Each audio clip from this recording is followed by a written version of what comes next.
Bonjour et bienvenue pour cette 227e édition de Un jour un comics, l'émission d'originalcomics.fr qui vous présente les meilleurs comics en VO, disponible sur originalcomics.fr, votre meilleur site de vente de comics, le numéro 1 des sites indépendants de vente de comics en France. Alors aujourd'hui je vais vous parler de DC Rebirth et je vais vous parler de la Suicide Squad de Jim Lee. On arrive à la fin du run de Jim Lee, il aura fait plus d'une centaine de pages sur Suicide Squad. Sachez que, on l'a déjà dit, il dessine 12 pages par numéro et après il y a une backup. On est à la troisième partie du deuxième arc où la Suicide Squad, les choses vont s'envenimer et comment dit-on, notre ami Harley Quinn que vous voyez là va un petit peu se déchaîner dans cet épisode dans des scènes de combat d'anthologie magnifiquement mise en scène et orchestrée par Jim Lee bien entendu sur un scénario de Rob Williams.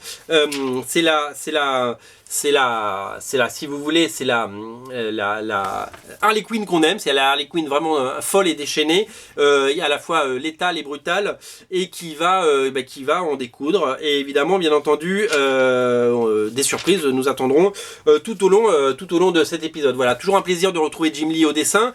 Il est accompagné de ses encreurs habituels, comme il dessine rapidement, il est armé d'une armée d'encreurs comme Scott Williams, Jonathan Glapion et Sandra Hope, ce qui fait que la tenue graphique est là et on n'a rien à dire, là-dessus.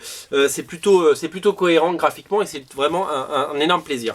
La backup, alors sachez que plus on avance dans les backups, moins on a de stars. On a eu Ivan Reis, on a eu Gary Frank, on a eu Jason Fabok. Là on a Christian Ward. Je sais pas du tout qui est Christian Ward.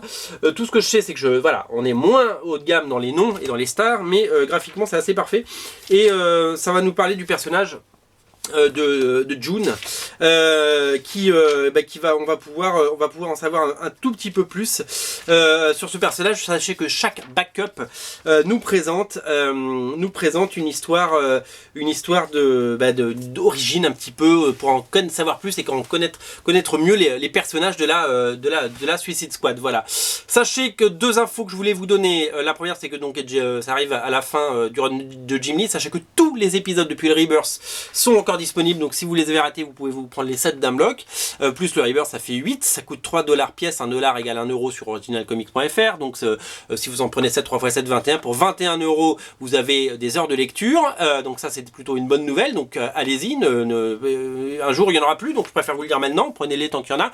Et la deuxième info que je voulais vous donner, sachez que on a un gros crossover qui arrive en décembre qui s'appelle Justice League versus Suicide Squad, dessiné par Jason Fabok, on en parlait tout à l'heure, et Tony Daniel qui vont faire les premiers numéros, et il y aura d'autres dessinateurs comme Riley Rossmo je crois, etc.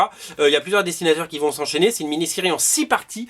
Tout ça est disponible sur originalcomics.fr bien entendu en précommande puisque ça sort dans quelques jours, donc vous pouvez déjà vous faire un gros plaisir et aller chercher les Justice League versus Suicide Squad. On a poussé les numéros 1 et 2 parce qu'on est persuadé que vous allez être nombreux à les dévorer. Et puis Jason Fabok au dessin, ça ne se refuse pas, c'est absolument magnifique et délicieux. Suicide Squad numéro 7 est disponible sur originalcomics.fr, le lien est bien entendu dans le descriptif de cette vidéo, faites-vous plaisir, prenez-vous les 7 numéros et puis enchaînez sur Justice League versus Suicide Squad, ça va être un vrai régal. Salut, c'était la 227e émission, salut.